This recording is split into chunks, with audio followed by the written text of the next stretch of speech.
अस्सलाम वालेकुम, मैं हूं हैदर अज़हर और आप देख रहे हैं TCL sports lounge on Jio super. दुनिया भर की खेलों की टॉप न्यूज़ पर बात करने के लिए मेरा साथ देंगे रेहानुल हक और हसन चीमा।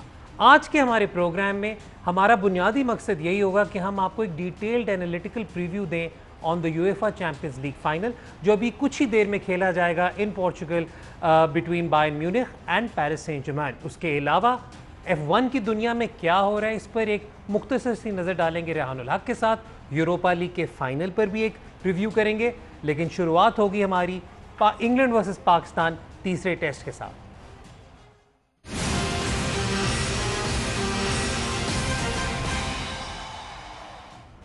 इंग्लैंड वर्सेस पाकिस्तान तीसरे टेस्ट के अब तक के खेल में इस वक्त अजहर अली और शाहीन शाह बैटिंग करें and I believe Hasan, if I am not mistaken, score is round about 240 something, 243 for 7। तो we will start with the test match itself. और अगर थोड़ी सी हम ज़रा कुछ दिन पहले जाएं, 2 दिन पहले जाएं, तो हसन जब शुरुआत हुई तो 127 फॉर 4 पे लग रहा था कि मज़ा आएगा, ये मैच देखने का मज़ा आएगा और एक उम्मीद थोड़ी सी जागी थी। फिर उसके बाद जैक क्रॉली और उन्होंने हमारा सारा वीकेंड खराब कर दिया। So what happened there? Do you think we missed a trick और it was just something which I think there is something जो Rehan will touch upon Yasir Shah की जो बात है। मैं जो देख रहा था, it's not just this test 120 और 4 से आपकी 350 की पार्टनरशिप लगी। पहला टेस्ट देखें 117 फॉर 5 से 270 का टारगेट चेस करा है। And then I was looking back, आपके जो पिछले 4 जो बड़े अवे टूर्स रहे हैं, बिफोर दिस वाज ऑस्ट्रेलिया में चलो खैर आप आउट ही नहीं करते हैं तो वो तो निकाल ही दें। उससे पहले साउथ अफ्रीका था, साउथ अफ्रीका में 3-0 आप सीरीज़ हारे, but the top scorer for south Africa उस सीरीज़ में क्विंटन डिकॉक था। ऊपर से आप 4-5 आउट करते थे, फिर डिकॉक टेल के साथ स्कोर करता था। उससे पिछली जो सीरीज़ थी 2018 इंग्लैंड में, पहला टेस्ट जो आप जीते उसमें बटलर और बेस्ट की 100 की पार्टनरशिप, दूसरे टेस्ट में भी बटलर ने 80 किया, सेम चीज़, ऊपर से विकेटें गिरी, बाद में आपसे आउट नहीं। Even before that Kevin O'Brien से भी जो 100 कराई थी। तो आई थिंक ये एक पैटर्न बनता जा रहा है और इन 4-5 सीरीज़ में डिफरेंट बॉलर्स रहे हैं कि पाकिस्तान का जो मतलब कि ट्रेडमार्क होता था ओल्ड बॉल, रिवर्स स्विंग, अब आपके पास बकार यूनुस बॉलिंग कोच हैं, one of the greatest practitioners of reverse swing. Mushtaq Ahmed है जिनके बारे में कहा जाता है कि इंग्लैंड की टीम को तो रिवर्स स्विंग की आर्ट ही उन्होंने सिखाई है। जब ये लोग आपके पास हैं and you are still struggling with the old ball, that is something that needs to be questioned. और बॉलर से भी और मैनेजमेंट से भी कि क्यों ये बार बार हो रहा है कि आप 4-5 आउट करते हैं एट लेस देन 150 और फिर पार्टनरशिप लगती है। अच्छा, जैक क्रॉली पे मैं बात करना चाह रहा हूँ रेहान। मैं इसलिए करना चाह रहा हूँ क्योंकि मैंने पहले भी आपको कहा था, मैंने वही कहा था कि Jack Crawley will probably, I mean I asked you your opinion, you said कि ओली पॉप एटलीस्ट स्टाइलिस्टिकली यार ठीक है ठीक हो गया बट लेकिन उसके अंदर जो चीज़ है वो ये है, जो कॉन्वर्सेशन हमारी हो रही थी, आपने कहा था कि टेक्निकली या फिर he is a more pleasing on the eye player, जबकि जैक क्रॉली का आई मीन सबसे पहले तो I think the circumstances in which he came और उसके बाद दिस मॉन्यूमेंटल इनिंग, आपको एंड तक ये लग रहा था कि maybe it killed the spirit within the Pakistani bowling attack. I think अगर आप उसकी इनिंग्स का स्टार्ट देखें तो शाहीन ट्राई टू बोल रियली फुल टू हिम और एक दो उसने लेग पे चौके मारे, एक आउटसाइड एज लगी जिस पे चौका हो गया। At the start of his innings वो थोड़ा जिटरी लगा आपको, but once he got settled तो he took full advantage of the fact that he was there at the crease, bowlers were tired, he was getting the bowling that he wanted to face. जो एक और चीज़ mention की है, Hasan will go into detail of fast bowlers Pakistan को अगर आप देखें, जब पाकिस्तान 117 फॉर 5 भी था तो Pakistan couldn't react to a counter attack।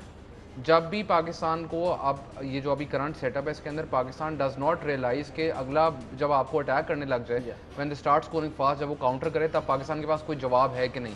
पहले टेस्ट में भी यही हुआ, इस टेस्ट में भी यही हुआ कि Crawley was playing a certain way और Pakistan did not have the answers to that. या तो आप यानी एक प्लान करो कि एटलीस्ट स्कोरिंग रोक लो, but Pakistan couldn't do that, couldn't pick up wickets. One of the two things needs to happen for you to be in the match, but दोनों चीज़ें नहीं हो रही तो फिर यही होना है जो अभी हुआ। अच्छा रेहान, यहाँ पर आपने कहा कि काउंटर अटैक का कोई जवाब नहीं होता पाकिस्तान के पास, और हमने देखा हिस्टोरिकली अवे सीरीज़ में ही देखा कि जब कोई भी टीम यासिर शाह को टारगेट कर ले और यासिर को फॉर एग्जांपल अगर किसी इनिंग्स में भी close to 4 and over score पढ़ना शुरू हो जाए तो Pakistan it appears that the match is now slipping away from Pakistan. So I mean, how should we be using then Yasir Shah?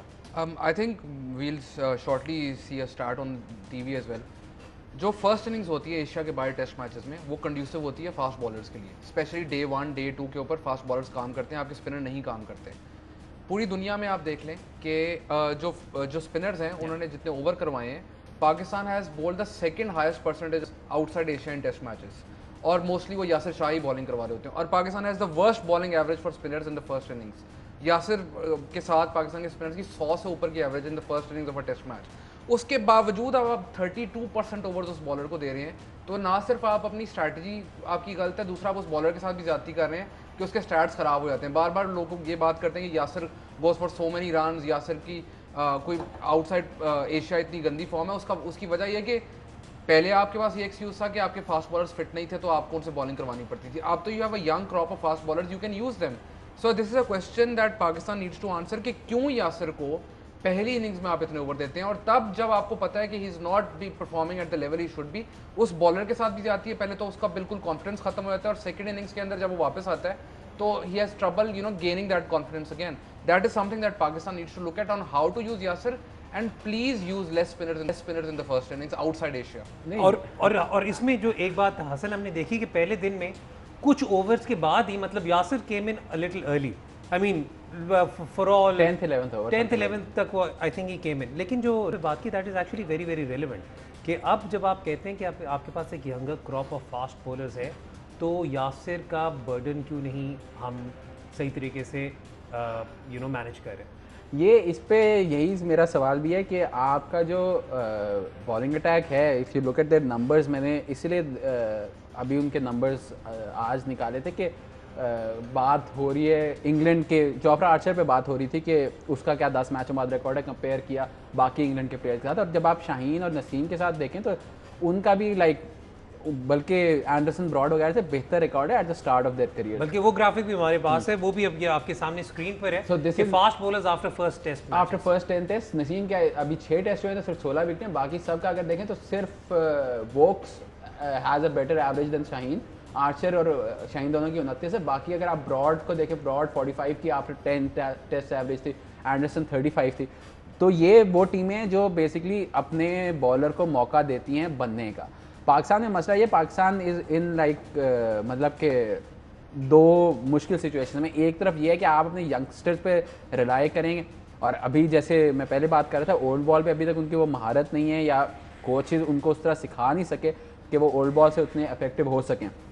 जबकि तो फिर आपके पास ऑप्शन क्या आता है, यही ऑप्शन सरफराज भी करता था, यही ऑप्शन अजहर भी करता है, यही ऑप्शन मिसबा भी करता था कि जब कोई सिचुएशन नहीं है, जब आप फास्ट बॉलर की फिटनेस पे भी और उसकी इफेक्टिवनेस पे भी आपका क्वेश्चन मार्क है, तो फिर आप यासिर को गेंद पकड़ा देते। 32% ऑफ ओवर्स मीन के 1 out of 3 overs in the first innings of a test Yasir करा रहा है। तो इसका मतलब अगर आपने 90 ओवर कराने हैं, 90 में से day 1 90 overs mean 30 overs Yasir करा रहा है, तो फिर आपकी यासिर से आप वो एक्सपेक्ट नहीं करते। यासिर का काम सेकेंड इनिंग्स में आउट करना है, बट बिकॉज आपके फास्ट बॉलिंग पे उतना आप मतलब के रिलाई नहीं कर सकते, तो आप यासिर को गेंद पकड़ा देते हैं कि वो रिलाई करें। माई थिंग इज कि जब आपने नंबर्स देखें, the thing that you have to learn from this is कि आफ्टर दिस टूर आपको ये नहीं होना चाहिए कि जी ये दोनों शाहीन और नसीम नहीं चले, कटो इन्होंने बाहर, मतलब कि अब दोबारा एक्सपीरियंस फास्ट बॉलर लेके आओ, ये करो वो rebuilding on the side, rebuilding transition phase में से गुजर रहे हैं। अब you've actually locked on like 2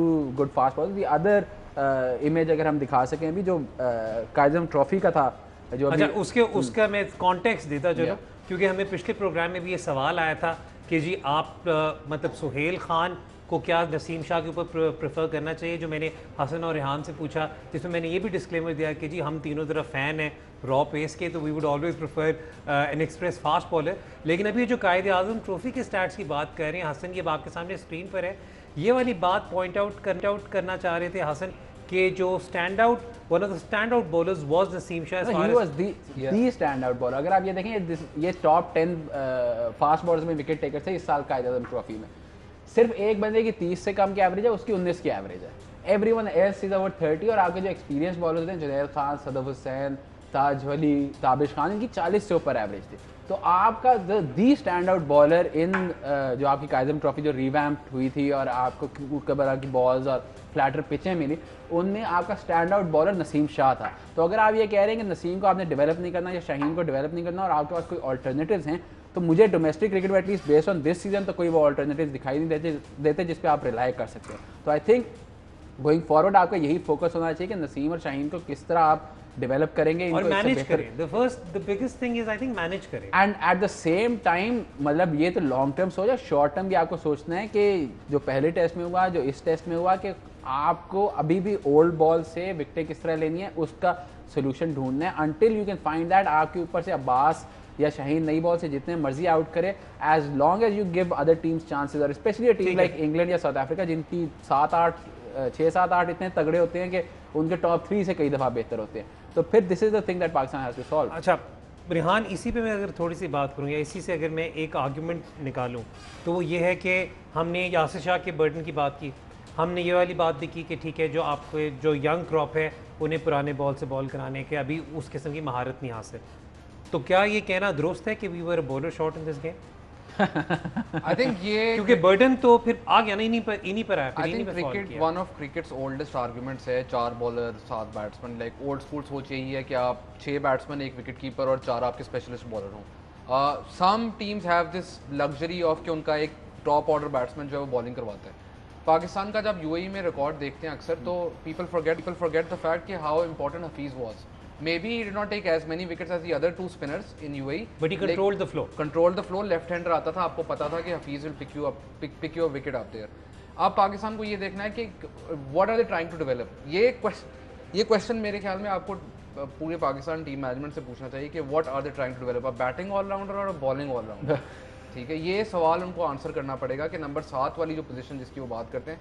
एक और चीज़ थोड़ी मुझे अजीब लगती है कि एक ओल्ड माइंडसेट है कि वो बस बना हुआ है कि अगर विकेट कीपर है तो उसने नंबर 7 पे ही खेलना है, ठीक है। That it shouldn't work that way, because अगर आपको पता है कि आपका विकेट कीपर फॉर्म में, that's also somewhere you can tinker. हम उसकी वजह से मैच नहीं हार रहे, लेकिन आई एम जस्ट सेइंग कि वो जो सोच है उसकी कोई विजन तो होनी चाहिए कि अगले 5 साल बाद where do you see your team, what are you trying to develop, किस टाइप का प्लेयर आप डेवलप करना चाह रहे हैं। आप फवाद ने भी इस इनिंग्स में ओवर करवाए, 2 विकेट्स भी लिए, क्या आप फवाद को डेवलप करना चाह रहे हैं, क्या आप किसी और को बॉलिंग ऑलराउंडर डेवलप करना चाह रहे हैं। पाकिस्तान की टीम अगर ये आंसर देते तो I mean that would be better, because right now no one, not even the fans know what's going on. अच्छा ओके, ये थोड़े से जी यहाँ पर अगर आपको लग रहा है कि आज थोड़े से हम इमोशनली ज़्यादा राइल्ड अप हैं, तो इसलिए because I think before the series began हम तीनों बहुत ज़्यादा ऑप्टिमिस्टिक थे कि you know the series Pakistan should at least level. Khan की प्रोडिक्शन ये थी, हसन ने तो अब आई am not even certain whether that prediction was serious और नॉट। और हमने देखा कि जो पहले टेस्ट था उसका साइकोलॉजिकल इम्पैक्ट हमें ऐसा नज़र आया कि उसके बाद पाकिस्तान टीम रिकवर हुई, हमें नज़र नहीं आई कि उन्होंने रिकवर किया। ये वाली बात मैं भी just something that came to my mind के यू वर मेंशनिंग के रिकवर नहीं कर पाई। आई जस्ट रिमेंबर समथिंग के यू रिमेंबर, आई थिंक ये तो वर्ल्ड कप था या एशिया कप था जिसमें सरफराज से जब पूछा गया था, हर कप्तान से पूछा गया था किसी और टीम का आप एक प्लेयर रख सकते हैं तो कौन होगा, तो सरफराज से पूछा गया था तो he said Jos Buttler, which is odd क्योंकि सरफराज खुद कीपर है और वो कह रहा था कि जॉस बटलर मेरी जगह पे है। बट आई थिंक जो अगर आप 2018 की सीरीज देखें और ये भी सीरीज देखें, I think Pakistan has mental block against Buttler. Okay नहीं, और हालांकि जब आप नंबर्स करते हैं और इंडिविजुअल मैचेस करते हैं जो हम लोग ड्रेसिंग रूम में बनाते हैं, मैचेस बनाते हैं, तो और ये आपने आई थिंक सीरीज से पहले भी कहा था कि जब आप जॉस बटलर का मैचअप करते हैं अगेंस्ट लेफ्ट आर्म पेस, तो जॉस बटलर के अब इस सीरीज के बाद तो नंबर बिल्कुल चेंज हो गए होंगे, लेकिन इतने कोई प्रॉमिसिंग या उनके फेवर में इतने नंबर्स नहीं थे। हम जॉस बटलर की बात करें, अभी शाहीन शाह आउट हो गए जी, और Jos Buttler apparently has taken a blinder of a catch, this is what I am reading right now on a live score card. तो पाकिस्तान का स्कोर हो गया 247 for 8। Azhar Ali is still at the crease. Let's talk about Azhar Ali. Okay, I think मैंने आपको call भी किया था जब उनकी इनिंग्स हो रही थी, मैंने कहा था यार जब अजहर कॉन्फिडेंस है पूरे बैलेंस के साथ खेल रहे होते हैं तो there I mean it's a very you know comforting sight to see him you know at least hold up one end. What happened with Pakistan in this innings apart from Azhar and this, I mean because ये वाला जो innings है at least आज वाली, it seemed it is chanceless. I mean, I wouldn't call it chanceless. उसकी edges वगैरह निकली और you know. यार इंग्लैंड में इतनी तो edges निकली, इतनी तो expected है। But one thing, I think everyone's pointed this out. Even commentary में बात हो रही थी कि उसने stance अपना किस तरह थोड़ा change किया है कि जो बॉल अंदर आ रही थी वो struggling against that. Now अगर आप उसकी ये innings देखें तो उसका जितना leg side flicks पे score है उतना उसने शायद पहले कभी इंग्लैंड में इतना स्कोर ना किया हो। लाइक उसकी leg side game has improved vastly. दूसरी चीज़ वो एक और चीज़ अवॉइड कर रहा था इस इनिंग्स के अंदर कि we all know how good Azhar is on a straight drive when the ball is pitched up, कि उसकी ऑस्ट्रेलिया में जब उसने स्कोर किया था, कभी स्कोर करता, स्ट्रेट ड्राइव उसकी वो फुल फ्लो से मारता। अभी आपको नजर आ रहा है कि he is trying to check that shot and वो he is trying to play more towards the on side, as soon as ball वहाँ पे आती है वो फ्लिक कर रहा है। He is worked on this. And Azhar के ऊपर जो पाकिस्तान के लिए खुशाइन बात है वो ये है कि आप since miss you we discuss this so many times, Hasan ने तो बिल्कुल ही असद और उसके ऊपर कोई दो घंटे की वो की है, लेकिन basically Azhar scoring runs is very very important for this Pakistan team. The reason for that is बार बार लोग बात करते हैं कि पाकिस्तान में डोमेस्टिक टैलेंट कोई भी यंग बैट्समैन जब डेवलप होता है इंटरनेशनल क्रिकेट में उसको टाइम चाहिए। वो टाइम उसको तब मिलेगा जब उसके इर्द गिर्द सीनियर प्लेयर्स परफॉर्म कर रहे होंगे। You can not expect under 25 middle order and expect them to score runs. दुनिया में जितने मर्जी अच्छे बैट्समैन आप उठा के देख लें, उनके पहले 15 से 20 टेस्ट के अंदर वो स्ट्रगल करते हैं। They need support from the other end, that is why you need a senior player to step up. Pakistan के लिए अच्छी बात है कि अजहर स्कोरिंग रन, पाकिस्तान के लिए बहुत अच्छी बात है जी कि अजहर अली स्कोर कर रहे हैं। वक्त हो रहा है एक ब्रेक का। ब्रेक के बाद जब वापस आएंगे तो क्रिकेट की थोड़ी सी और बात करेंगे। देखते रहें TCL स्पोर्ट्स लाउंज।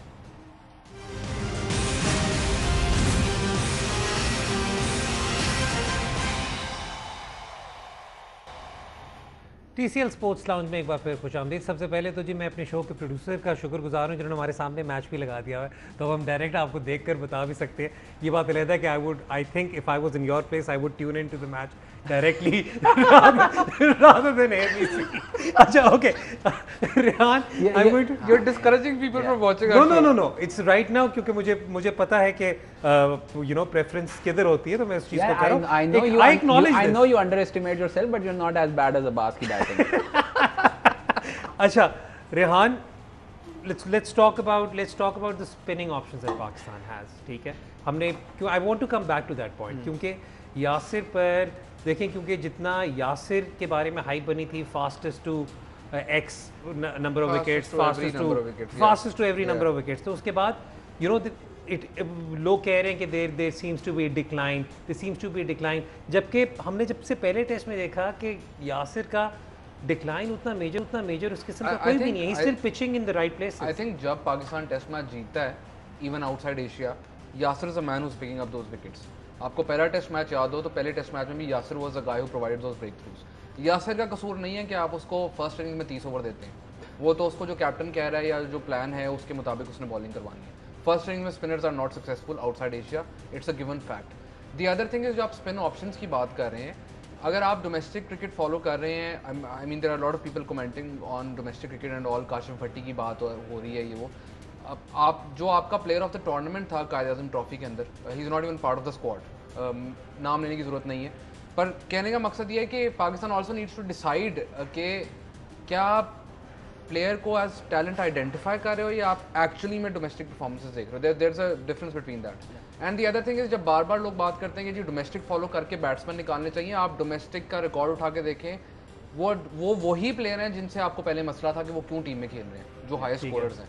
ठीक है, the same bunch of people you don't like are scoring runs in domestic cricket. ठीक है, so there needs to be a clarity कि पाकिस्तान जब भी कोई टीम आपने टेस्ट मैच में खिलानी है, आपको थोड़ा उनको एक्सटेंडेड रन देना पड़ेगा। अगर एक्सटेंडेड रन में फेल होते हैं 100 बिस्मिल्लाह आप ड्रॉप कर दें, पर ये नहीं हो सकता कि एक बंदे को 11 साल बाद आप खिला रहे हैं, उसकी 2 बुरी इनिंग्स हुई और आपने उसको बिल्कुल बाहर बिठा दिया। अच्छा, रेहान ने वाली बात की ना कि जो प्लेयर ऑफ द टूर्नामेंट था, if I am not mistaken, वो समय था जब टीम गई थी और उन्होंने पहले उसे फोन किया था यार कैंप के लिए आ जाना। नहीं, he went for the camp. But formally he wasn't called up. Formally this player wasn't called up. अच्छा हसन, यहाँ पर I'm going to come back. I'm going to follow up on what Rehan has said. और आपने एक दफ़ा पहले वाली बात की थी, आपने आई थिंक एक शो में पहले कहा था कि जी अब जाकर आपने पिचेस ऐसी बनानी शुरू की हैं जहाँ पर लंबी इनिंग्स होनी शुरू हुई हैं। अब आपका कुकुबरा बॉल आना शुरू हो गया है, अब आप यूज़ कर रहे हैं, and now you can over a period of time expect some players to come through this system. Just for the sake of having an Awami answer, are there any particular players who you think can break into this team? I think कि अभी तो एक season हुआ है, एक season पे आप मेरा नहीं ख्याल जज कर सकते हैं, लेट इट सेटल डाउन। अभी भी बड़े मसले हैं आज की डोमेस्टिक क्रिकेट में, बट एटलीस्ट वो जो पिचेज और बॉल्स वाले इश्यूज थे और मतलब जो क्वांटिटी वर्सेस क्वालिटी वाला था वो सॉर्ट ऑफ मतलब टू एन एक्सटेंट सॉल्व हो गए। अगर आप पिछला सीज़न देखें तो समी Aslam had a great first half of the season. I remember उससे बात हुई थी कि 1000 रन उसने करने हैं और इट सीम्ड ऑब्वियस कि वो 1000 रन करेगा, but then second half of the season he really went down. जो टॉप स्कोरर था आई थिंक वो इमरान भट्ट था, and he is one of the guys जो कि आई थिंक गोइंग फॉरवर्ड आपका लॉन्ग टर्म नंबर 3, मतलब once Azhar is what 33-34 right now, अगर आपने एक एक्चुअल वर्ल्ड क्लास टीम की तरह सोचना है तो अभी से आपको ये इस तरह सोचना पड़ेगा कि Imran Bhatt should be the long term replacement for Azhar going forward with the squad. He was in the ये Well, they 30-35 की जो जंज गई हुई है इसलिए ही वाज कोई छोड़ा नहीं था, मतलब बल्कि अभी मैं कमेंट्री सुन रहा था तो वसीम अकरम वाज ऑन एयर, उन्होंने कहा कि जी ठीक है सारे कह रहे हैं कि नए खिलाड़ी लाओ सेटअप में डालो, उन्होंने कहा अभी 32 बंदे तो यहाँ पे साथ हैं तो अब इसके बियॉन्ड ही देखना पड़ेगा। But yes so you were saying I think Imran Bhatt is one of those option, but at the same time अभी इस सीजन पे आप इसलिए भी नहीं जज कर सकते क्योंकि आपके fast bowlers in particular are so used to helpful conditions, Quaid-e-Azam trophy, ड्रूक या ग्रेज की बॉल, और मतलब 40 ओवर में ख़त्म हो जाते थे कि ना उनकी फिटनेस डेवलप हुई थी ना उनकी लॉन्ग टर्म मतलब के फ्लैट पिचेस पे पेस निकालने वाली मतलब एबिलिटी डेवलप हुई थी। जो हमने पहले नंबर्स देखे थे, the reason why Naseem stood out compare to the rest also was because वो नया आ रहा है इस सिस्टम में, वो पिछले सिस्टम से स्पॉयल नहीं हुआ था। तो अब ये देखना होगा कि अगले साल 2-3 अगले सालों में किस तरह फास्ट बॉलर्स को एम्प्लॉय किया जाता है, क्योंकि इस सीज़न क्या होता था, आपका फास्ट बॉलर 5 ओवर 6 ओवर कराता था, उसकी फिटनेस अभी तक उस लेवल पे नहीं थी जो रिक्वायर्ड थी। आप लेफ्ट आर्म स्पिनर को बॉल पकड़ा देते थे और 40 ओवरों का स्पेल करा देता था। वो पहले वैसे तीन सालों से तो यही हो रहा है, reliance on left arm spinner. 3 ही नहीं, वो तो 20 सालों से रहा है लेफ्ट आर्म स्पिनर्स पे, but that used to be usually in the second innings. First innings में आमतौर पे आपके फास्ट बॉलर्स मीडियम पेसर्स ही रिलाई करते थे। तो अब अभी जो जिन प्लेयर्स ने इस साल टॉप किए, ये वो प्लेयर्स हैं जो हुआ रियली गुड अगेंस्ट स्पिन। तो अब जब आपके fast bowler start to develop and start to perform well on these pitches, फिर देखना होगा कि उस सिचुएशन में कौन सा बैट्समैन परफॉर्म करता है। अच्छा, मैं ज़रा चाह रहा हूँ कि हम थोड़ी सी अपनी कॉन्वर्सेशन कंक्लूड करें on this on at least the situation till now. तो रेहान, अभी तक अब जब इस वक्त जो सिचुएशन है, now it's all about whether they are able to save the match. That's the biggest question right now. मतलब अभी भी दिन में आई थिंक तकरीबन 20 ओवर रहते हैं और आपके पास आई मीन दो बैटिंग पेयर्स रहते हैं। उसके बाद then you have the then you will have the second innings Pakistan की, depending on the follow on situation and everything. मेरा यहाँ पर सवाल मैं जो पूछना चाह रहा हूँ वो थोड़ा सा फर्स्ट इनिंग्स के स्टार्ट से रिलेटेड है, वो कल के दिन से रिलेटेड है। वो ये है कि हमने ये देखा कि बिल्कुल एंड पे जब 10 ओवर्स रह गए थे तो बाबर आजम केम इन टू बैट, उस पे एंड बाबर गॉट आउट, ठीक है। जिसके बाद कुछ बड़े prominent cricketing analyst and farmer players ने ये वाली बात की कि नाइट वॉचमैन क्यों नहीं आया। आपने उस पर एक ट्वीट किया था, I want you to explain that. देखिए, नाइट वॉचमैन का काम ये होता है कि वो प्रोटेक्ट करे बैट्समैन को एट द अदर एंड, ठीक है। नाइट वॉचमैन का काम ये ज़्यादा से ज़्यादा बॉल्स खेले, उसके बाद वो प्रोटेक्ट करे, जो आपका batsman at the other and है वो भी बचा रहे, जो आपके ड्रेसिंग रूम में बैट्समैन ने आना है वो भी बचा रहे, ठीक है। जब आप किसी भी नाइट वॉचमैन को भेजते हो तो आपको 2 चीज़ें कंसिडर करनी चाहिए। एक तो कि वो क्या इतनी नंबर ऑफ बॉल्स लास्ट कर सकता है, तो दूसरी चीज़ कि इस वक्त बॉल कर क्या रही है और बॉल की शेप क्या है। तो नई कंसिडरेबली न्यू बॉल स्विंगिंग, आपके टॉप ऑर्डर बैट्समैन स्ट्रगल कर रहे हैं, 10 ओवर दिन में पड़े हैं और आपका 9, 10 और 11 जो आपके वो बन सकते हैं night watchman, which is Abbas, Shaheen and Naseem, they all are at best number 11 in any other team they would play for, ठीक है। तो आप बेसिकली ये रिस्क कर रहे हैं कि अगर आप नाइट वॉचमैन वहाँ पर भेजते हैं, नाइट वॉचमैन आउट होता है तो क्या आप दूसरा नाइट वॉचमैन भेजेंगे, वो आउट होता है तो तीसरा भेजेंगे। And the other thing is कि also it depends on who the next batsman is. Pakistan में Younis Khan is the best example of this कि Younis Khan never wanted to send a night watchman in before he went out to bat. अगर 2 ball नहीं बची, Younis Khan will go out to bat and right now he is also with the team right now as well. Batsman की अपनी choice भी है वो क्या करना चाहता है। Maybe Babar himself wanted to go out and play. तो ये आप ये कहना बहुत आसान है कि night watchman and all, and I understand the logic behind it, but also you need to understand कि आपका 9, 10, 11 जिनको आप नाइट वॉचमैन भेज सकते हैं उनकी एबिलिटी है क्या। अच्छा, वैसे यहाँ पर मैं गौर भी बताऊँ, it was a very tricky situation for the Pakistani dressing room, क्योंकि अगर बाबर की जगह किसी और को भेज देते, फॉर एग्जांपल फवाद आलम को, और वो आउट हो जाते तो आप कहते कि जी आपने उन्हें फेयर रन नहीं दिया, आपने उन्हें फेयर रन नहीं दिया। सिमिलरली अगर रिजवान जाते तब भी यही वाली बात होती। तो I mean it depends on the batsman as well. It depends on the batsman. Babar would be comfortable, that's why he went out to bat. ठीक है। अच्छा, ये तो जी हमने टेस्ट मैच की बात की, just one, do you think Pakistan will be able to save this match? बारिश होगी इंशाल्लाह। अगले दोनों दिन बारिश है, बट वही डिपेंड करेगा कि आप you can easily get bowled out in one session as well, तो ठीक है, यू नेवर नो। लेकिन अब जब रिजवान और अजहर खेल रहे थे आज, तब आपको तब भी लगा कि ओके, ये बात लगता है कि रिजवान को एक दो uneven bounce, I think the key thing here is कि ये पहले दोनों टेस्ट की तरह की पिच नहीं है। अगर आप पाकिस्तान की बॉलिंग देखें, जो विकटें गिरी हैं पहले 30-35 ओवरों में गिरी हैं, उसके बाद पार्टनरशिप लग गई। अगर इंग्लैंड का भी देखें, पाकिस्तान ने 30 for 4 से 260 for 8 करना, मतलब with the Dukes ball, that basically means कि पिच इतना ज़्यादा कर नहीं रही, मतलब there is not that much lateral movement. तो कंसिडरिंग दैट, अगर आप कल को जब फॉलो ऑन हो कि आपकी सेकेंड इनिंग्स आती है, तो या maybe England won't take the follow on, I don't know, लेकिन whatever the situation is, आपको वो नई बॉल जो है पहले 20-25 ओवर में मिनिमाइज करनी है अपनी loss of wickets. If you are able to do that, तो फिर I think Pakistan can save this test. ठीक है जी, ये हमारा ओपिनियन था on the test match so far. आपको आगे चल के भी कोशिश करेंगे कि अपडेट देते रहें, लेकिन आज एक और क्रिकेट से related news, ICC hall of fame के आज 3 खिलाड़ी और उसमें इंडक्ट हुए, जिनमें पाकिस्तान के लिए a moment of great pride to hear that the legendary Zaheer Abbas has been inducted into the ICC hall of fame.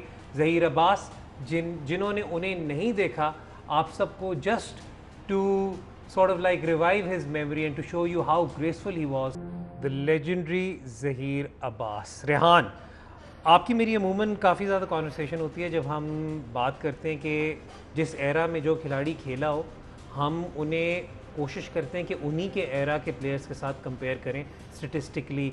और मतलब इससे पहले कि आपको इस पे जोक क्रैक करें कि आपने तो लाइव देखा होगा ज़हीर अब्बास को, मैंने नहीं देखा था। नहीं यार, नहीं देखा था।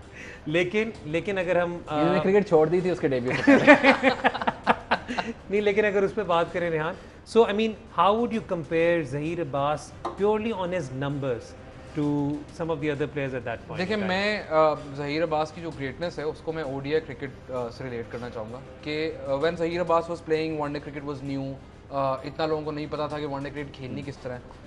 उस ज़माने में अगर आप किसी बैट्समैन को देखें तो the first 2 names that come to mind are Viv Richards and Zaheer Abbas in terms of their ODI batting. अगर आप उनका रिकॉर्ड देखें तो उस ज़माने में a score of 200 was considered a lot, 250, you know what we call 350 now. So basically any player who average higher than 30 runs बहुत कम होते हैं। आपके टॉप ऑर्डर के जो बैट्समैन थे उनकी on average they average 30 runs around about that. Zaheer Abbas averaged 15 more runs than that. His strike rate was in the 80s when everyone else was striking at 64. The difference is so vast कि अगर आप आज के ज़माने से भी इसको compare करें, I know we don't compare across eras. You know how many players Pakistan has ever produced जिनकी वनडे में 45 से ऊपर एवरेज हो और 80 से ऊपर स्ट्राइक रेट हो? Only 2. Babar and Zaheer Abbas. That is it. That's where the list finishes. So this guy 30 years before today, like he was one of the best one-day players, and till now अगर आप उस record देखें, everything, the things that he achieved in one-day cricket, even before one-day cricket became mainstream, he is one of the pioneers of one-day cricket and should be remembered as, you know, one of the people who defined how one-day cricket should be played after that. अच्छा, pioneer of one-day cricket, ji Hasan. I think one day cricket में तो his record is there for everyone के basically अगर 92 के world cup से पहले की जो पहले 20 साल हैं ओडीआई क्रिकेट के देखें तो statistically it's Viv and Zaheer Abbas. Test cricket में भी सिमिलरली 2 डबल हंड्रेड्स इंग्लैंड में किए उसने। The first 6-7 years of his career he was an extraordinary talent. और मतलब आई थिंक जावेद मियांदाद के बारे में यह था कि वो अपने आप को कंपेयर ही ज़हीर से करते थे कि he was the bench mark that he had set for himself. But at the same time I was thinking, आज जब ये खबर आई है और जिस तरह की बातें हो रही थी कि how different we remember players compare to जब वो खेल रहे होते हैं, तो आई वॉज थिंकिंग कि अगर हमारे एक दोस्त है मज़हर अरशद, उन्होंने मुझे एक तो स्टार्ट्स भेजे थे, तो उससे this think clicked in my head कि अगर अभी ज़हीर अब्बास को 1985 में उस तरह कवर किया जा रहा होता जिस तरह पाकिस्तान क्रिकेट को 2020 में कवर किया जा रहा होता है, तो फिर यही बातें होती कि जी उसने 12 सेंचुरियाँ की हैं लेकिन पाकिस्तान से बाहर कोई मैच विनिंग 100 नहीं है, कि जी उसकी वेस्ट इंडीज़ में 21 की एवरेज है, इंडिया में 28 की एवरेज है। We would always look at the negatives in his record rather than saying कि इसने क्या अच्छा किया क्या बुरा किया। एंड सिमिलरली अगर अब बात करते हैं कि जी उसकी 100 फर्स्ट क्लास सेंचुरियाँ थी जो कि एशियन ब्रैडमैन उसको मतलब लक़ब दिया गया। तो आज के अगर प्लेयर उसी तरह करें तो फिर यही बात होगी कि जी ये तो सिर्फ लीगों का प्लेयर है, ये तो सिर्फ डोमेस्टिक का प्लेयर है, ये इंटरनेशनल में जाके स्कोर नहीं करता। You're talking about the change in perception and how things are reported now. Not just that, it's also के सेम चीज़ जो उस वक्त होती थी, member mid to late 90s की बात है, उर्दू में एक अखबार वतन और क्रिकेटर, दो रसाले होते थे जो क्रिकेट के होते थे, और इनमें रेगुलरली ये बात होती थी कि मुश्ताक अहमद के बारे में, वसीम वकार के बारे में, ये जान मारते हैं काउंटियों में क्योंकि उधर पाउंडों में पैसे मिलते हैं। एंड आई एम श्योर जब ज़हीर अब्बास ग्लॉस्टरशायर के लिए उन्होंने 4900 की थी तो यही बात होती होगी कि जी पाउंडों में पैसे मिलते हैं तो उधर परफॉर्म कर रहे हैं, जबकि इधर जो है, और आज भी वही बात हो रही है कि जी प्लेयर जो है लीगों में परफॉर्म करते हैं, नेशनल टीम के लिए परफॉर्म नहीं करते। तो आई थिंक जो नैरेटिव है वो उसी तरह कंटिन्यूसली रहेगा। But the thing that I learn from the Zaheer Abbas cases कि सब कुछ धुल जाता है, एंड में सिर्फ आपका रिकॉर्ड और आपकी लेगेसी रह जाती है, और इवेंचुअली इस जनरेशन को भी उसी तरह देखा जाएगा जिस तरह ज़हीर अब्बास को देखा जाता है कि once everything is gone he is only remember as a legend. And rightly so. I mean I think जो हसन बात करें वो ये कह रहे हैं कि समटाइम्स जब हम प्लेयर को उसके एरा में देख रहे होते हैं और असेस कर रहे होते हैं तो देर आर ऑब्वियसली, मतलब you usually analyze a player in light of your emotions as well. I mean that is why I think as a fandom भी थोड़ा सा आ ही जाता है वहाँ पे। I think एक चीज़ मैं point out करना चाहूँगा कि Azhar for example was going through a bad patch before this innings, ठीक है। इसका ये मतलब नहीं है कि 2014 से 2017 तक जो अजहर ने extraordinary performances दी वो कभी नहीं दी। सडनली पाकिस्तान में क्या होता है कि वो 3-4 साल भूल के एकदम कहा जाता है कि ये तो कभी प्लेयर था ही नहीं, ये तो फ्रॉड था। The point is he one you those matches जब आपको ज़रूरत थी, अब वो आउट ऑफ फॉर्म है, may be you should drop him from the team, that is fine. But इसका ये मतलब नहीं कि उसकी आप सारी अचीवमेंट्स को कहेंगे यार वो तो सारी फ्रॉड थी। Like that's one thing that fans need to look at as well के players also need that love and respect when they've done so much for your country. And similarly, मतलब कि आपने जब भी ये ज़हीर अब्बास की इनफैक्ट आपके सामने नंबर्स भी हैं on your screen right now, but हाँ आप कह रहे थे मतलब कि Zaheer Abbas is an extraordinary player. मेरी नज़र में अगर आपकी बात हो तो टेस्ट में Younis now comes into the best possible Pakistani middle order, लेकिन अगर आप 20th सेंचुरी का पाकिस्तान का मिडल ऑर्डर देखेंगे that would be Zaheer at 3, Javed at 4, Inzi at 5, like Yousuf और यूनस उसके बाद आए। और वनडे में अभी भी you can make an argument कि नंबर 3 के लिए Babar versus Zaheer is a relevant argument to have. लेकिन जैसे रिहान ने बात की 47 के एवरेज 80 ऑड का स्ट्राइक रेट, अगर उसका ओडीआई का स्ट्राइक रेट निकाल के देखें, in Pakistan strike rate is 105, outside Pakistan is 75। तो क्या उस वक्त भी ये लोग यही बात कर रहे थे कि ये इसने तो सिर्फ एशिया में सिर्फ पाकिस्तानी पिचों पे स्कोर किया और हम निगेट कर देंगे क्योंकि हमारी सोच में सिर्फ गोरे के सामने जो स्कोर किया जाए वो स्कोर माना जाता है। मुझे लग रहा है कि हसन इस वक्त इतना नहीं, मैं एक वन लास्ट थिंग, मुझे ब्रेक लेनी है, just summarize. I was saving this up for later, I also mentioned to Hasan.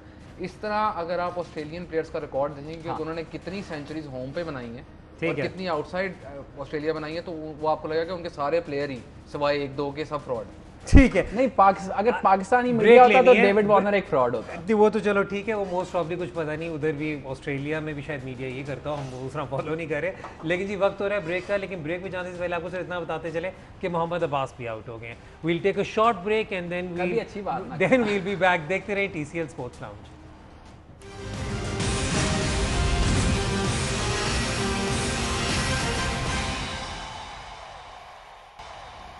TCL sports lounge में एक बार फिर खुशामदीद। अब वक्त हो रहा है फुटबॉल का।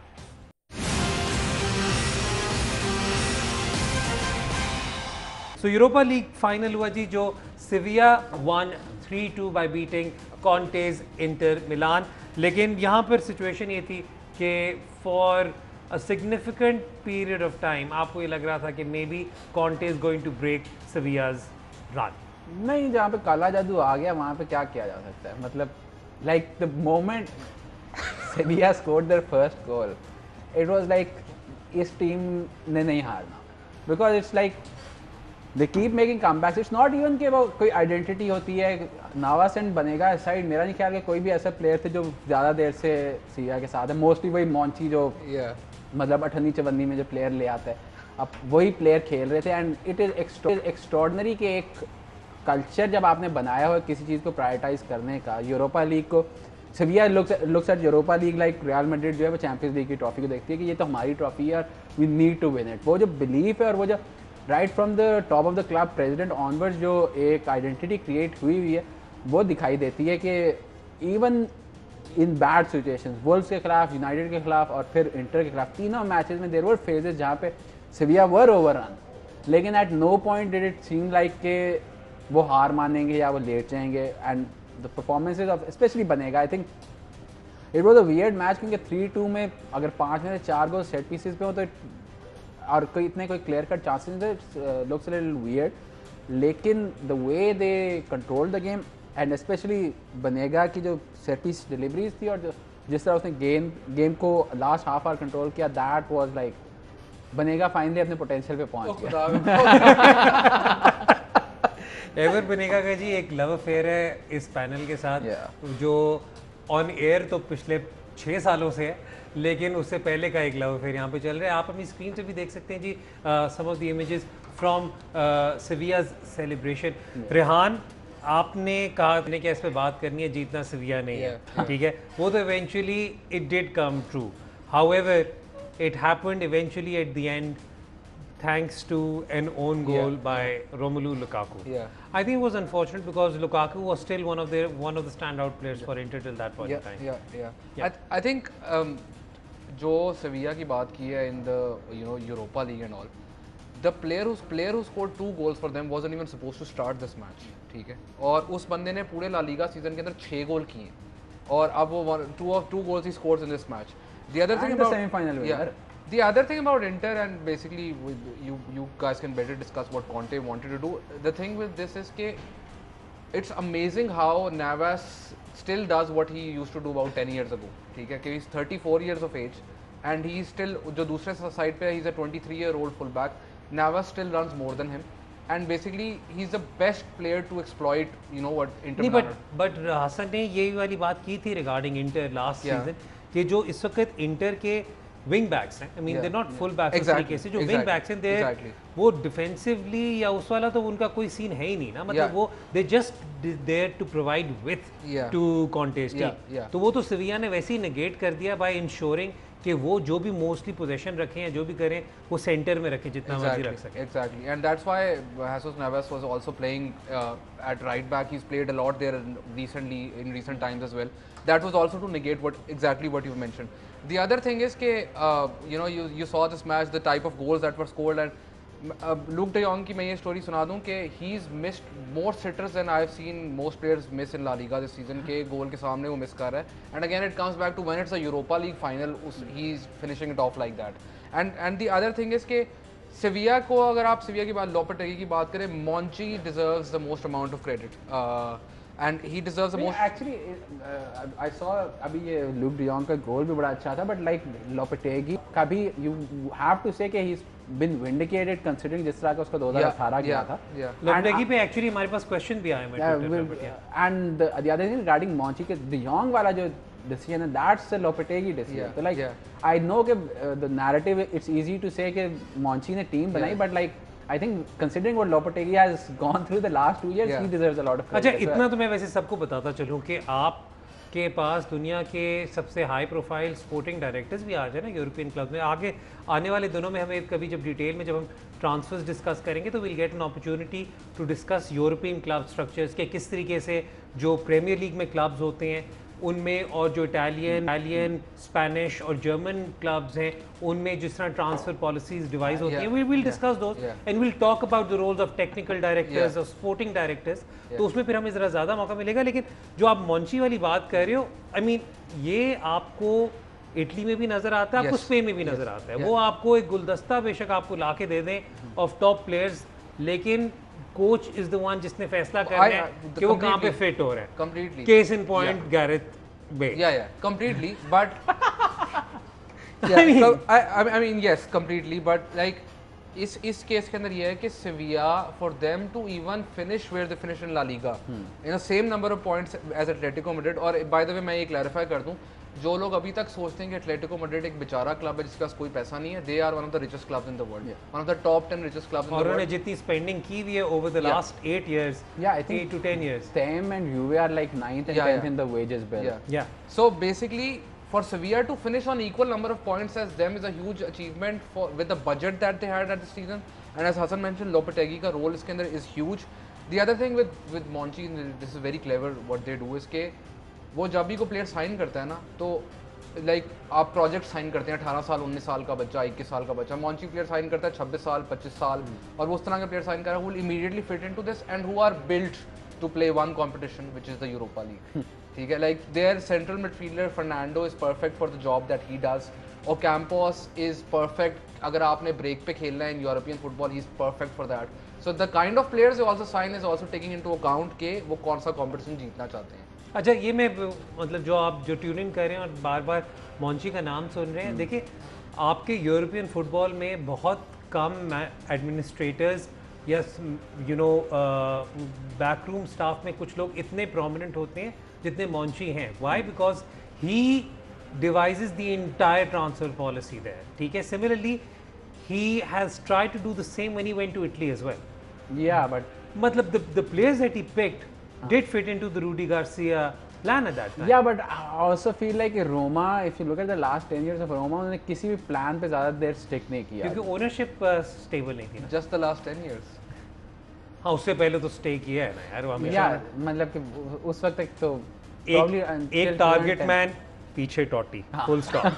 Exactly. ठीक है, that was very stable. और जो डिफेंस था वो कि जी जो भी आ रहा है उसकी टांगे तोड़ दो. That was the Roma model. But yes. Yeah. So I forgot what the question was. The question was Monchi's role himself and why he wasn't as successful I at think Roma. it comes back to again. I think Pakistan में जो fans हैं, they probably have learned more and more both through the franchise league में भी होता है. अगर आपने इससे equal देखना है तो it would be the analogy would be कि the coach especially in Spain and Italy is sort of like जो national team का head coach होता है क्रिकेट में और the sporting director is sort of like the chief selector. तो जो मॉन्ची का रोल है वो यही है कि अनलाइक द नेशनल टीम के सेलेक्टर्स उसके पास ये ऑप्शन नहीं है कि जो उसने प्लेयर डेवलप किया वो उसके पास ही रहे. He then needs to sell him on, उससे पैसे कमाने हैं and invest into the next generation. इस पूरे प्रोसेस में you need like a lot of time and a lot of faith from the top के मतलब ओनर्स से बोर्ड से कि उसको पेशेंस मिले, उसको टाइम मिले अपनी मतलब स्ट्रैटेजी जो है वो इम्प्लीमेंट करने का, जो कि मेरा नहीं ख्याल कि उसको रोमा में एज सच मिली थी. And the thing with Sevilla also is कि दैट इज द क्लब जिसके लिए वो आई थिंक 15-20 साल खेला था. He is always been associated with that club. तो वहाँ पे उसकी attachment ideology of and he understands is a club legend, fan favourite, so उसको थोड़ा वहाँ पे ऑब्वियसली एडवांटेज है compare to what he had at Roma. अच्छा, अब थोड़ा सा वापस मैच की तरफ आते हैं.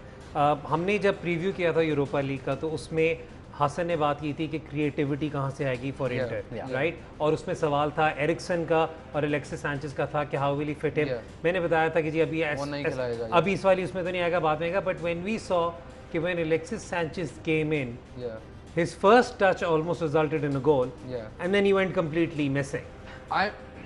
ये देखें, आप किसी कोई सब प्लेयर आ रहा हो तो आप इम्पैक्ट की बात करते हैं कि you know has impact in that match. Also आपको ये कंसिडर करना पड़ेगा कि जब पहले सब आ रहे होते थे चैम्पियंस लीग या यूरोपा कप के फाइनल के अंदर तो एटलीस्ट ये होता था कि there was crowd impact, that there is that adrenaline rush. अब आप इतने देर बैठे हो बेंच के ऊपर, you are not used to what the pace of the game, it becomes really difficult to adjust into that. Substitutions ज़्यादा हो गई हैं. I know there are 4 to 5 substitutions allowed now, but we forget and we take it for granted कि how important a role did fans play in that. कि the adrenaline rush that a player needs. पहले players are already warmed up, they are playing at a certain level. एक player off the bench जितना मर्जी warm up करके आ जाए, उससे पहले pace के साथ adjust करना बहुत मुश्किल काम. So I think it's unfair to blame them. Although मैं अभी शो से पहले भी बात कर रहा था कि I was looking at Inter's entire bench and everything. It's like they've bought every player, you know, that other teams have let go, and you know all the players are above 30 as well. That's also something that Inter need to look at. अच्छा, that makes Sevilla's win all the more remarkable because 5 substitutions की इजाज़त है. मतलब अब तो वो ही ना final था. 5 substitutions में inter had a very very strong bench कि किसी को भी ला सकते थे. मतलब जो प्रीमियर लीग फॉलो करते हैं उन्हें बताता चलो जी विक्टर मोजेस भी बेंच पर थे. उसके अलावा सब आए हैं, एरिक्सन भी है, बोरखा वलेरो आया है. But Borja Valero Premier League वहां पे वो भी नहीं पता होगा मतलब क्योंकि Candreva hasn't really been playing in the Premier League. Italy के साथ तो he is been there since forever, 150 साल से. हाँ, मतलब ये कि वो he is been at almost every मतलब Fiorentina, Juventus, he is been everywhere. He's been everywhere. Lazio. हाँ Lazio. I remember him from Lazio. हाँ तो मतलब Lazio से UVA से Lazio गया था. Yeah.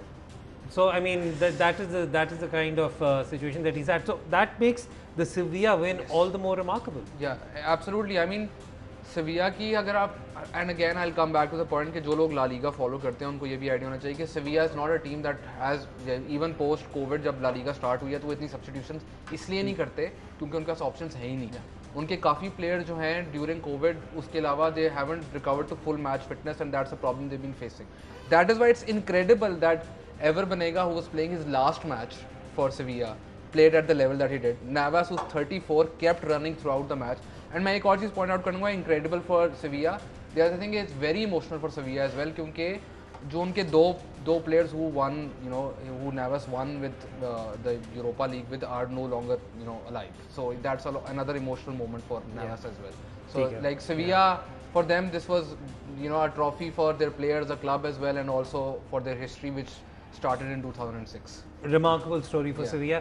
यहाँ पर हसन ब्रेक पे जाने से पहले एक बहुत मज़ेदार एक बात पॉइंट आउट की है रेहान ने जो आगे चल के इस सीज़न में इम्प्लीमेंट होगी. That is the 5 substitutions going into this season, right? Yeah. मतलब ये जो post COVID in the Premier League they've rejected it, I think.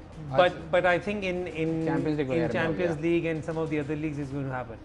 That's a bit unfair on teams with thin budget, right? Absolutely. I think the reason for Premier League में that's been rejected is because वो जो smaller clubs थे they are rejecting that. I think जो outside the top 6 probably Leeds will be the only team जो accept करे.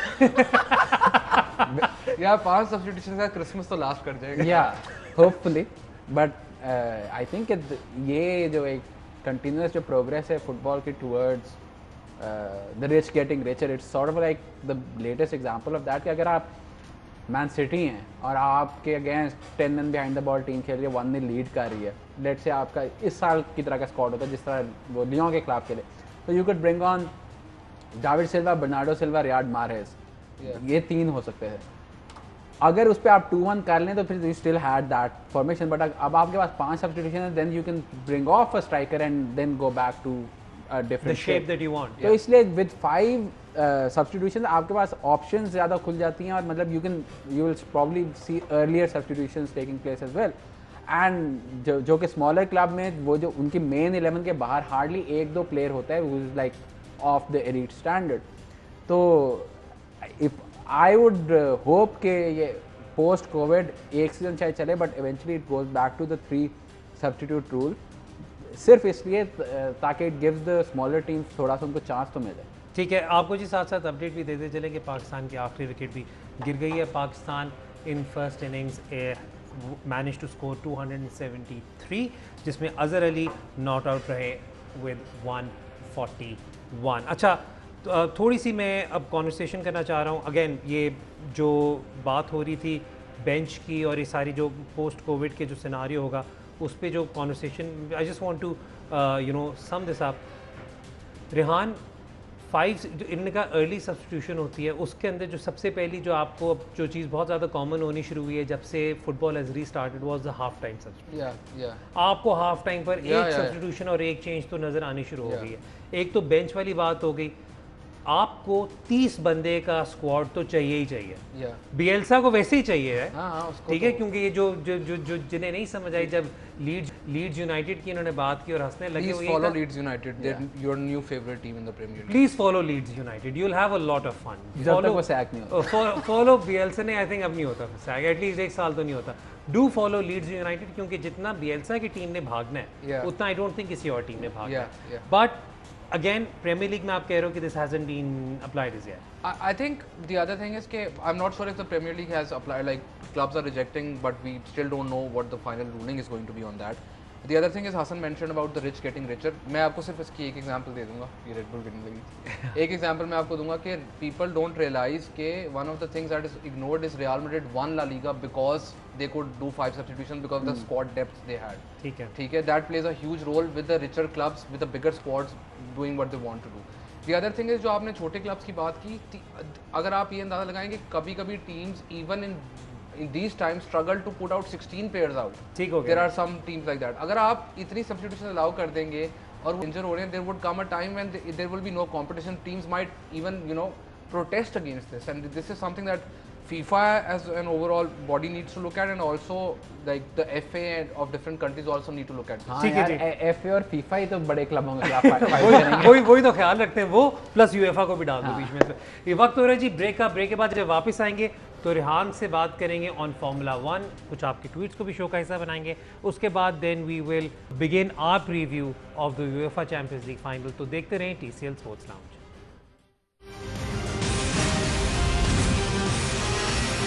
TCL sports lounge में एक बार फिर खुशामदीद। अब बात होगी F1 की, और हम पूछेंगे रेहान से कि अब इस हफ्ते जो आने वाला हफ्ता है जब रेस होगी उसमें लुइस हैमिल्टन कैसे जीतेंगे। जी रेहान।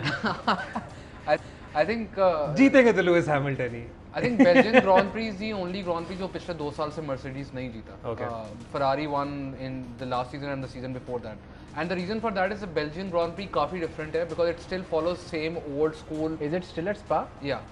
So that's why, अभी तक? yeah, that's why it's difficult to win for modern cars there, and with Mercedes की जो car है that's built for the new racing tracks. The curves and everything, they're very different at the Belgian Grand Prix. That's why someone like Ferrari does really well there. Although this season Ferrari have been well off the mark, well off the pace. So इधर एक और advantage हो सकता है, tire management is going to be really important. The one car that can compete with Mercedes is Red Bull, and we saw कि जब Silverstone के अंदर वो they actually won the race. It was a very similar surface, a very similar track to what Belgium is going to be. So it's going to be a really interesting race. जो बहुत important चीज़ है उसमें qualification है। अभी तक हर race में Mercedes have gotten pole position. So if Red Bull can somehow get that pole position, then Verstappen has a really good chance of doing well in this race. ठीक है, आपको जी साथ साथ टेस्ट मैच से भी update देता चले कि इंग्लैंड ने फॉलो ऑन इन्फोर्स कर दिया पाकिस्तान के 2 बैट्समैन, जिनमें Azhar Ali decided to come out with Shan Masood to open. वो दोनों आए लेकिन बैड लाइट की वजह से उन्हें वापस जाना पड़ा। So we will see whether any play will take place. I doubt it will. मतलब कि ये आई थिंक इंग्लैंड के बने हुए लाइट मीटर्स में कोई मसला है, इधर कोई सियालकोट से बनवा के भेजें। क्योंकि अभी लिटरली 10 मिनट पहले ही खेल रहे थे जहाँ टेल एंडर्स फेस कर रहे थे पेस को।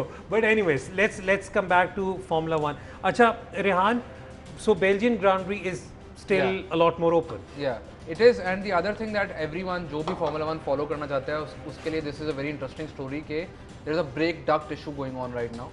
रेसिंग पॉइंट एक टीम है जिसने एग्जैक्ट कॉपी पेस्ट मारा है मर्सिडीज की टीम का, उनकी पिछले साल की गाड़ी का, with brake ducts and also other system in their car, right. So racing point के खिलाफ स्टुअर्ट्स ने एक डिसीजन दी कि उनकी 15 कंस्ट्रक्टर्स पॉइंट्स जो हैं चैंपियनशिप के अंदर वो डिडक्ट होंगे। फरारी कह रहा है कि हार्शर बैन करो, इनके सारे पॉइंट्स डिडक्ट करो, इनके इस सीजन कुछ भी नहीं काउंट होगा। रेनो भी सेम चीज़ कह रहा है। रेसिंग पॉइंट हैव क्लेम्ड कि बेसिकली नए लॉज के मुताबिक आपको अपना ब्रेक डक्ट खुद डेवलप करना, आप किसी और गाड़ी का नहीं ले सकते। रेसिंग पॉइंट हैव क्लेम्ड कि उन्होंने तस्वीरें खींच के मर्सिडीज़ का जो है उससे वो बनाया।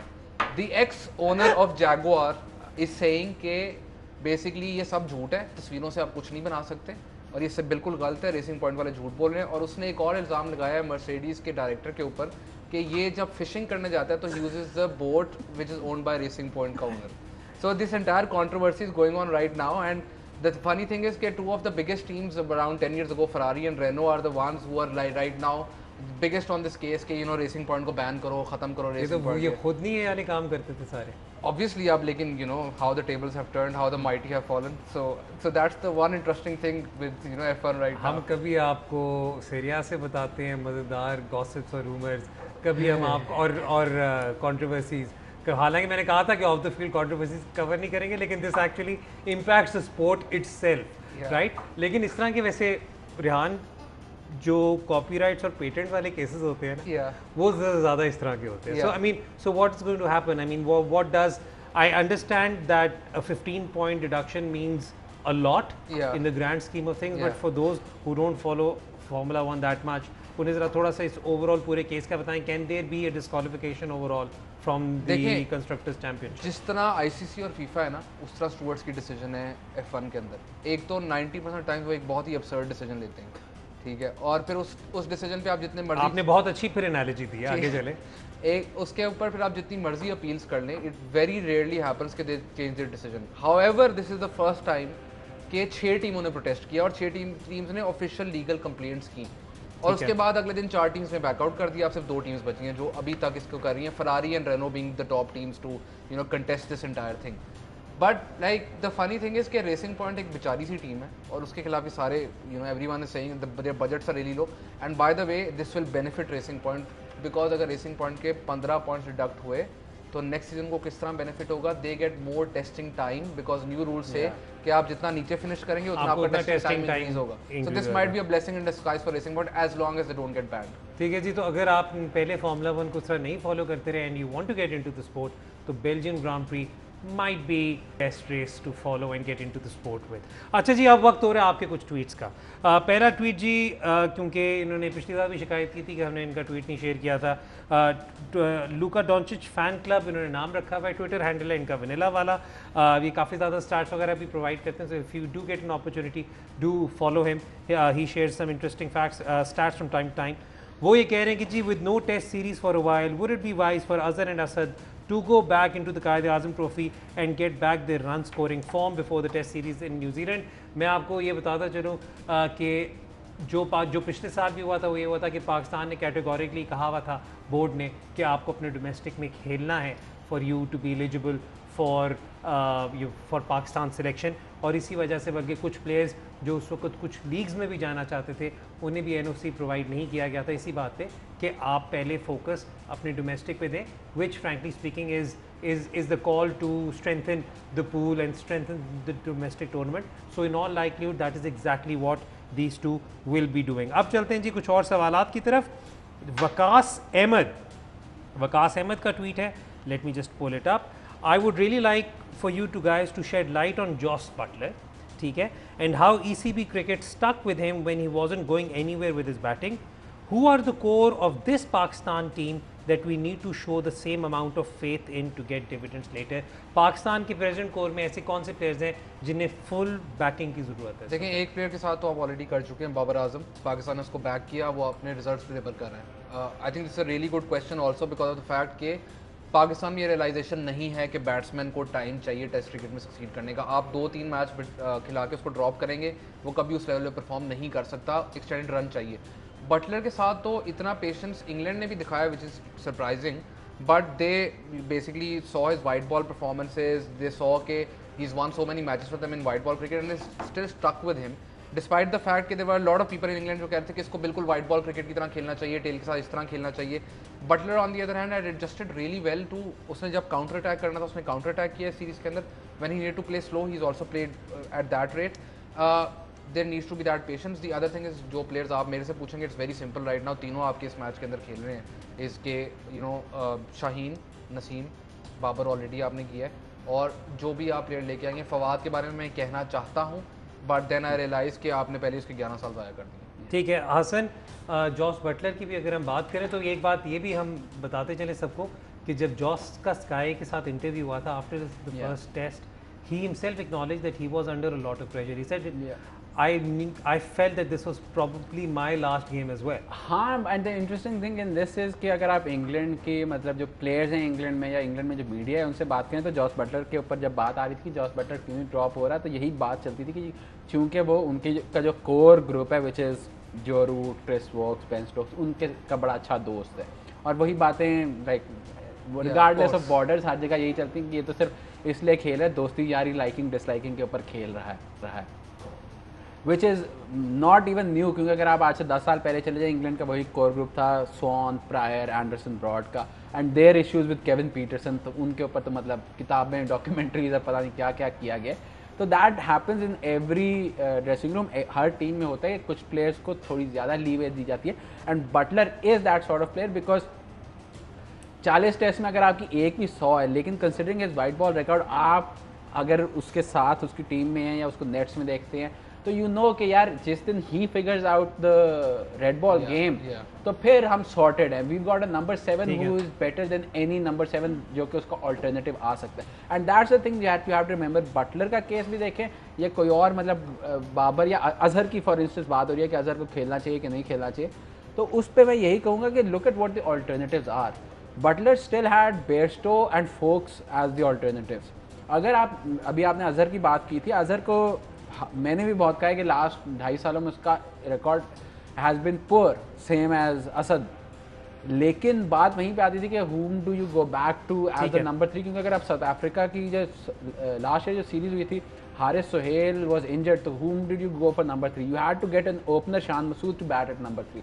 So you have to look at all the alternatives as well. ठीक है जी, और सवालों की तरफ चलते हैं। काफ़ी ज़्यादा फुटबॉल से रिलेटेड सवाल हैं which we always enjoy answering. Ayaz Tariq, उनका ट्वीट है, वो कह रहे हैं कि जी with football club signing their own legendary ex players as managers because they understand the system better, do you think that they can lose a chunk of respect among fans if they perform bad for some reason?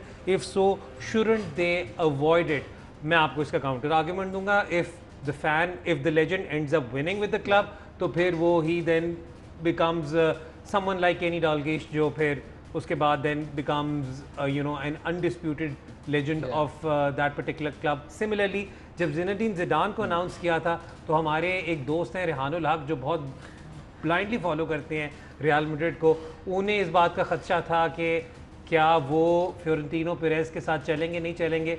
ज़िडान proved that he's probably one of the best managers ever, and he sort of like established his following a lot. लेकिन I think ये जो आपका particular सवाल है, I think it has a lot to do with Pirlo. Yeah. Right? I'm assuming, sorry, कि आपका जो ये सवाल आया ये Pirlo से लिंक है। I think another thing यहाँ पर ये है कि I like this question a lot. The reason is कि एक तो yes, आपकी reputation ख़राब हो सकती है as a player, and on the other hand, अगर आप एक average player हो और आप as a coach अच्छे बन जाते हो, तो लोग ये भूल जाते हैं कि you weren't as great as people make you out to be. ठीक है, there are a lot of examples of that. I'm not going to name them, but like for example in Pirlo's case or in Zidane's case, actually world-class great players, if they don't succeed at their coaching career, yes, people उनकी legacy थोड़ी tarnish होगी, but eventually you will remember them as footballers, and the example of that is Diego Maradona से घटिया, like his coaching abilities nothing, but he is one of the greatest players of all time. ठीक है जी, मैं इस बात पर वक्त छोटी सी ब्रेक के बाद जब वापस आएंगे तो यूएफए चैंपियंस लीग का प्रीव्यू करेंगे। कुछ आपके क्वेश्चंस को अपने क्वेश्चंस में भी मैं शामिल करूंगा, तो देखते रहें TCL sports lounge. Welcome back to TCL sports lounge. अब हम बात करेंगे यूएफए चैंपियंस लीग के फाइनल की, so we'll start the football lounge.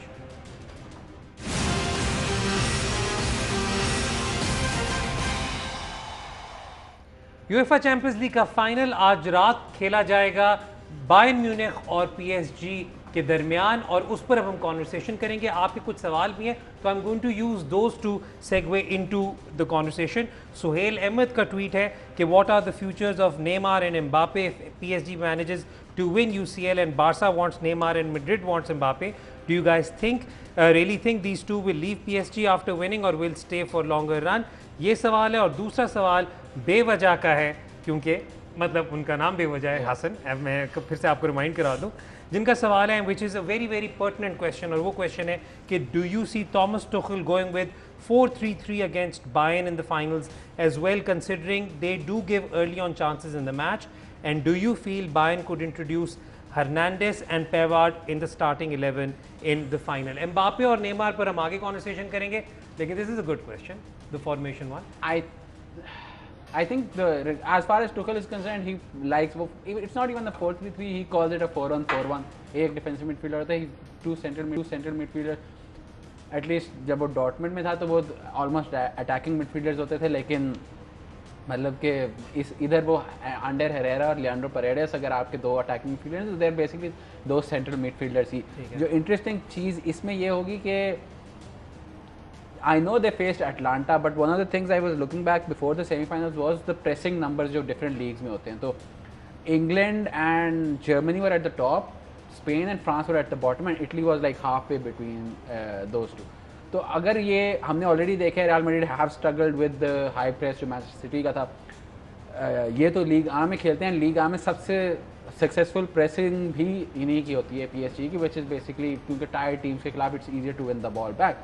जिस लेवल की प्रेसिंग बाइंड करती है, उस लेवल की प्रेसिंग के खिलाफ क्या ये मिडफील्ड कर पाएगी कि नहीं कर पाएगी, that is the question that Tuchel has to answer, and based on that may be he might go with a back 3 या बैक 5, लेकिन आई थिंक ही अगर वो अपने प्रिंसिपल्स पे गया तो he'll play this 4-3-3. अच्छा जी, आपके भी हमें सवालात आए जा रहे हैं और क्रिकेट से रिलेटेड भी आ रहे हैं, लेकिन अब हम कोशिश करें कि ज़रा ज़्यादा कॉन्वर्सेशन कर सकें on the UEFA Champions League final.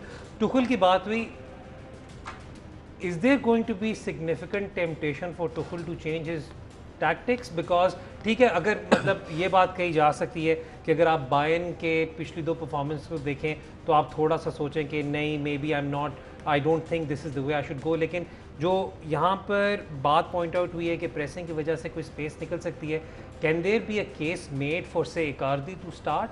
I wouldn't think so, and the reason behind that is it's very simple. PSG को अगर आप खेलते देखें तो Mbappe, Neymar, world class players, but 2 players are very important to how PSG play. जब Di Maria fit होते हैं on paper he might look into a 4-3-3, but Di Maria is the only link between the midfield and Neymar and Mbappe. And इसकी best example है जो Atlanta वाला match था, उसके अंदर नेमार को हमने देखा उसके पास बॉल जाती थी, कोई सपोर्ट नहीं थी, वो अकेला ड्रिबल करके बॉल भाग रहा होता था. Where as well Di Maria plays, तो he is not only doing that job of that link up play, he is also the one who is going to be, जो प्रेसिंग की हसन ने बात की, किमिश कितना आगे जाएगा, that also depends on Di Maria. That's going to be really important, and this match is really fascinating for me क्योंकि आपने दुनिया के 3 सबसे versatile players अगर देखने हैं किसी टीम में तो वो इस मैच में आपको नजर आएंगे, Marquinhos, Alaba and Kimmich, who can play in any position you put them in, and Marquinhos is so important for PSG because what Marquinhos does is कि वो क्योंकि डिफेंडर है उसको बड़े आराम से लोग बड़ा इट्स अ रिडक्टिव अप्रोच के दे थिंक कि he is just going to be a defensive midfielder. His distribution is far better than Herrera for example, but like he is a major link up play between the defense and the midfield, and then you need Di Maria. If that doesn't happen तो Bayern Munich को हराना will be really. अच्छा, यहाँ पर अगर हम बात करें तो यहाँ पर बायर्न, क्योंकि अभी बायर्न पे हम आगे जाके डिटेल में कॉन्वर्सेशन करेंगे, बट पेरिसिच का if I am not mistaken I think main role जो पेरिसिच का होगा वो ये होगा कि लेफ्ट साइड से जाके थोड़ा सा कोई स्पेसेस को एक्सप्लॉइट करे if he persists with Perisic. I think the question earlier था regarding Luka Hernandez and Benjamin Pavard. I think Hernandez का तो doesn't make sense क्योंकि आपके left center back is Alaba, left back is Alphonso Davies, तो he can't play in front. Alaba नहीं, sorry कि मैं Alaba तो center नहीं, मैं left center back और left back, Davies and him.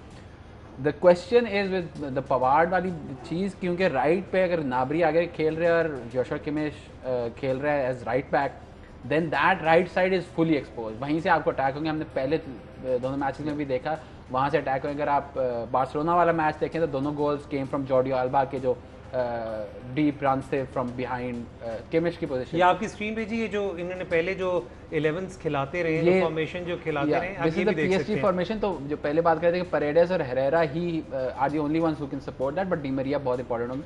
But the thing that I am interested in is कि Bernat और Neymar and Mbappe also moves towards the left, और वो वही साइड है जहाँ पे नाबरी और किमिश हैं अगर खेल रहे हैं, तो that is where PSG can not just exploit but win the match there.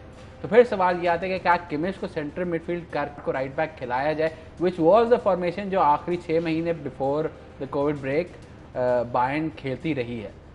तो and you pointed out, but who would you sit out?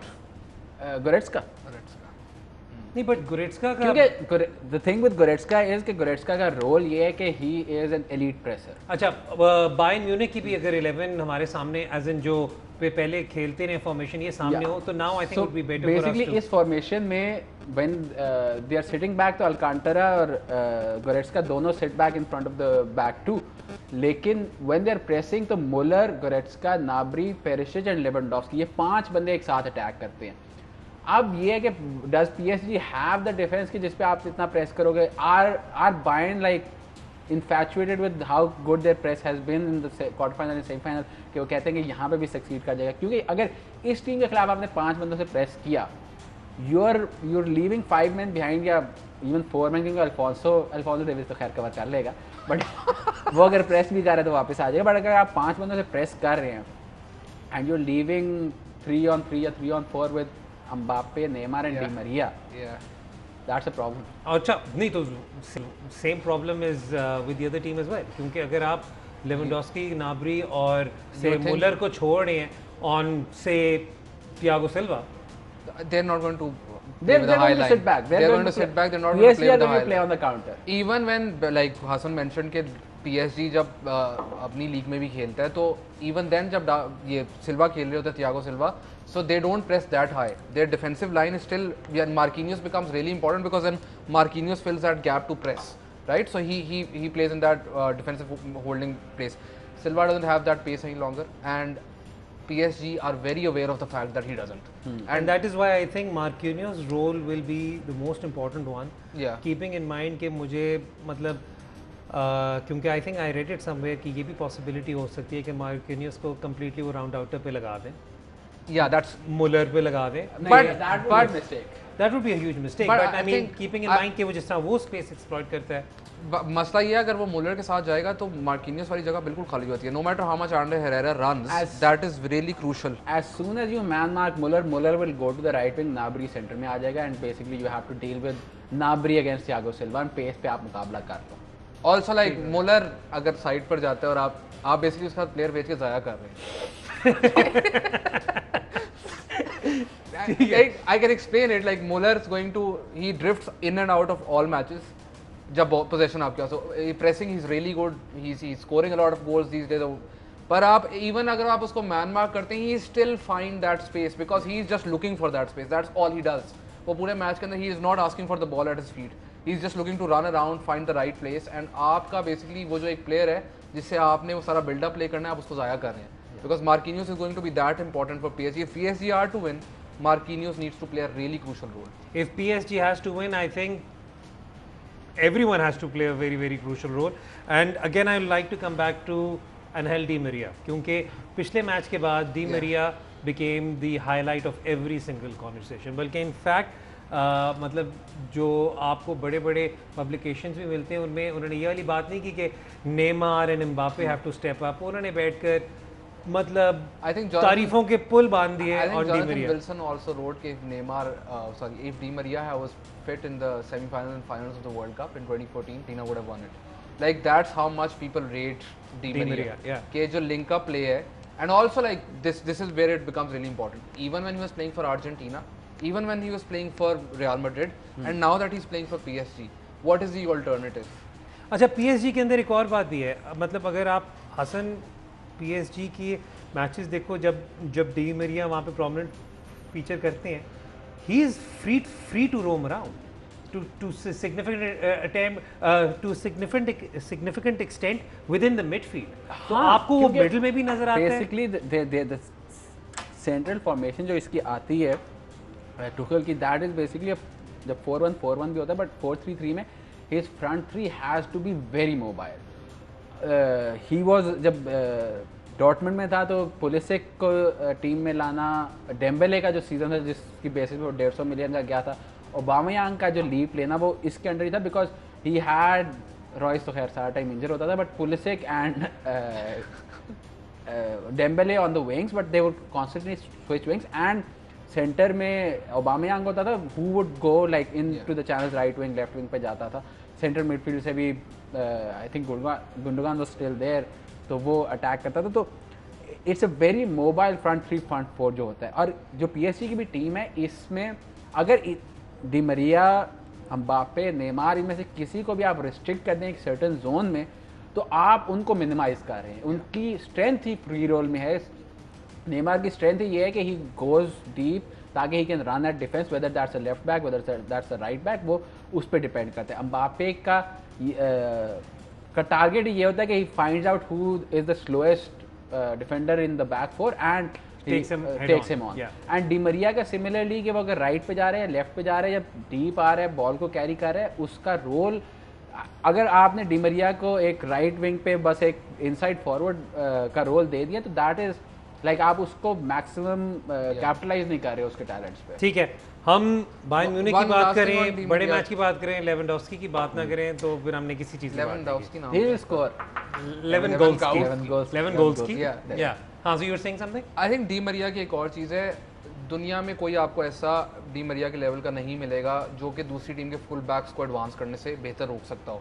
He does defensive duties really well as मैं well. देखता हूँ Alfonso Davis को किस तरह रोकते हैं। I think another thing is कि a lot of times this season also Tuchel ये भी करता है कि he switches Di Maria and Mbappe as well, कि वो उसको साइड पे ले जाएगा कि इसको प्रेस करो किमिश को रोको, that's another possibility, but that he'll do during the match, वही जो मोबाइल होने वाली बात है, that he'll do during the match, not at the start of the match. And the other thing with the PSG team is कि हम अक्सर creativity की बात करते हैं कि मिडफील्ड में कोई आपका क्रिएटिव प्लेयर होना चाहिए, ये होना चाहिए। PSG टूखल को अगर आप देखें what they want to do and what they will have to do against this Bayern Munich team is bypass that and go straight to because they don't have variety. Yeah, they don't मतलब have because जो उस role के लिए एक ही player है, they had Adrian Rabiot there, they've tried to buy other players, Javi Pastore, but like no one apart from Verratti has stepped up to that level, and Verratti मतलब कि हम Di Maria या म्बापे या Neymar की बात करते हैं, if you want to talk about someone जिसको ड्यू क्रेडिट नहीं मिल रहा just because he is playing in Paris rather than one of the 3-4 big leagues, that's Verratti, because last 2 सालों में there is an argument to be made कि Verratti might be the best midfielder in the world, but no one cares क्योंकि वो France में खेल रहा है। वक्त हमारा खत्म हो गया जी। वैसे टीम्स भी अनाउंस हो गई हुई हैं, जो हमने आपको स्क्रीन पे दिखाई थी पीएसजी की तो वही टीम खेल रही है। हाउएवर जो पिछले मैच में से चेंज किए बायर्न, उसमें Kingsley Coman is playing ahead of Perisic, so it is going to be an interesting game. जल्दी से गाइस प्रेडिक्शन, रेहान।